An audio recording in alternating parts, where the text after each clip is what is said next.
I had a thought, and it was very simply put, what is left for Jeremiah Smith to do in college football? And I want to talk about that, talk a little bit about Ryan Williams, a little bit about Decorian Moore, and unpack what I'm thinking for you. What's up, kinfolk? It's RJ Young. I am not on a stat mill. If this is your first time watching the #1 college football show, welcome. Thank you for joining us here. We talk college football year round.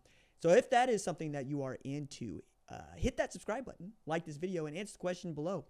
What do you think there is left in the sport of college football for Jeremiah Smith to do?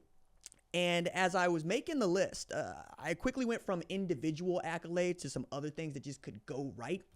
But the way I got here was really thinking about Ryan Williams, who is basically going to take it easy the rest of spring, as Alabama knows what they have in that dude, a guy that had 18 yards per catch, 865 yards, 8 TDs. One of the biggest catches and runs of the season to take down #1 Georgia, who won the SEC championship, who made the college football playoffs Final Four. And I'm looking around, I'm looking at Decorian Moore, who has, I think, the capacity to be what Ryan Williams was at Alabama and, frankly, what Jeremiah Smith was at Ohio State for Oregon.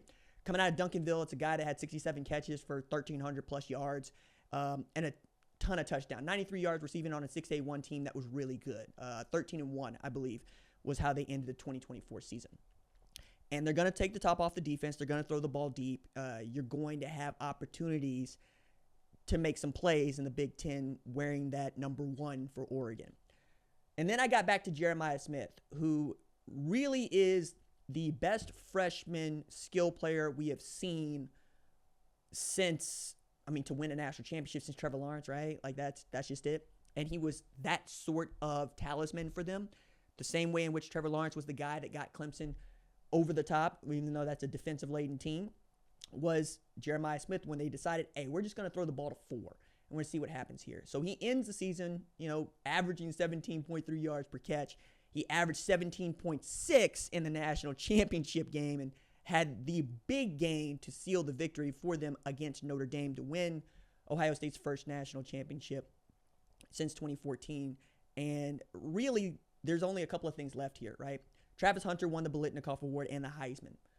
Jeremiah Smith should be a slam dunk to win the Biletnikoff Award. He puts up the same sort of numbers he did this year as last year. And I got a hard time seeing that guy not compete for the Heisman Trophy because he will be one of the most popular players in the country.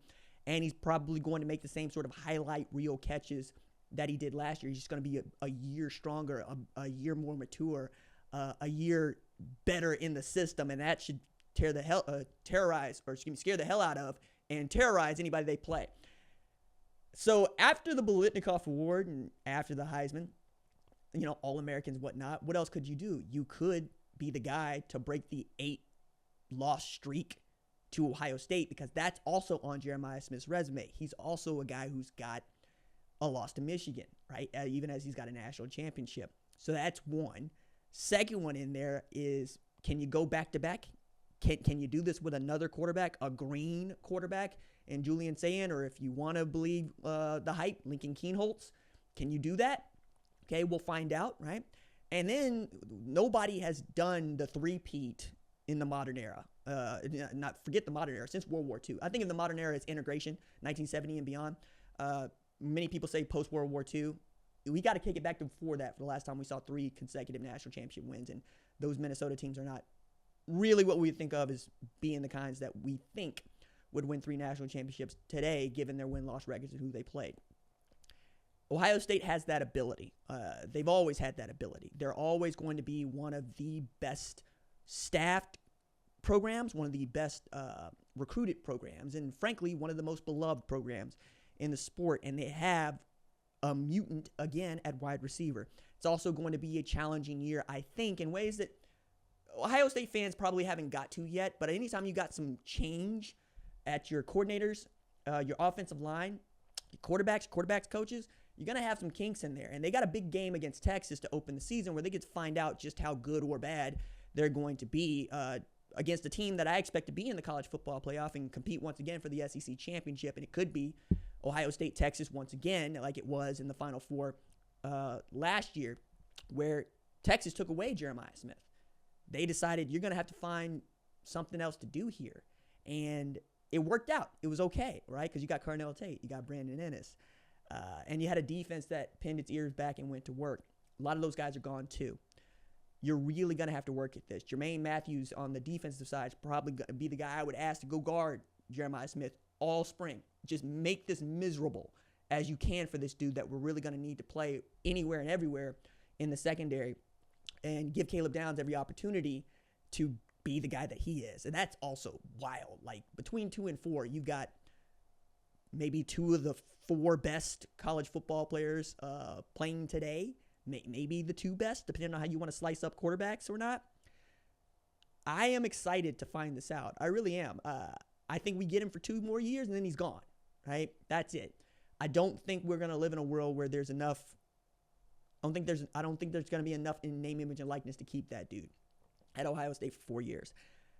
And if he wins another national championship in these next 2, he's got to be gone, right? Because you want him to go to the NFL to start that final chapter of his professional journey and see just what he could do, right?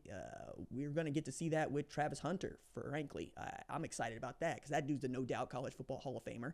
The first dude to go both ways in the way that he did, period. And then he won the Biletnikoff and the Heisman. I don't need Jeremiah Smith to play defense. I don't need him to return kicks. I do want to see him put up numbers that were like the ones he had last year with a quarterback that he more or less has to carry, as opposed to a quarterback that might know what he's capable of and what he's not in Will Howard. With a new running back group, right? We think it's going to be C.J. Donaldson and James Peoples with basically new offensive line, right? New offensive line coach. Brian Hartline splitting time at wide receiver coach and offensive coordinator as a play caller. See how Ryan Day adapts to this. See what you can do if you are Matt Patricia to try to box him in if you can. Like, that's another great challenge that you get to have in practice. You get to say, all right, guys, number 4, that's the best wide receiver in the country.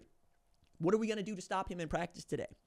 And you're going to take on that challenge if you are Jeremiah Smith. And I also think there's something to say about Ryan Williams on this too. Like, earlier last year, one of the things that kind of went under the radar late last year, so November, was how Ryan Williams was going, hey, man, I'm so excited to see what Jeremiah is doing because when I get a chance to watch them, he's amazing.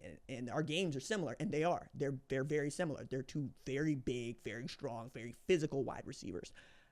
With Julio Jones retiring, he's at the front of mind for many of us. But you can see it with him. You can see it with both of them. It's just, hey, don't leave him one-on-one. You leave him one-on-one, you're begging for them to get the football. And I don't know that we've seen this kind of dominance in the way that that dude was dominant from a physical standpoint for some time. Like, there's probably going to be 1 or 2 guys you could slot in here. But as much as people want to say Julio Jones when they talk about Jeremiah Smith, I think of Randy Moss. I think of a guy that can run by you and is bigger than you. That was always terrifying. And there was nothing anybody could do with Randy Moss if he wanted to, right? I mean, the Minnesota Vikings, the Raiders, the Patriots, Marshall, it didn't matter. That's who Jeremiah Smith has the opportunity to be as we head into this 2025 season that is going to be unlike any other, just like we've been saying for the last few years. I don't know that we're going to settle down into something like normalcy or what new normal is until this salary cap gets fixed, until this college football playoff gets set. But I can tell you this, Jeremiah Smith is going to be appointment viewing once again in 2025.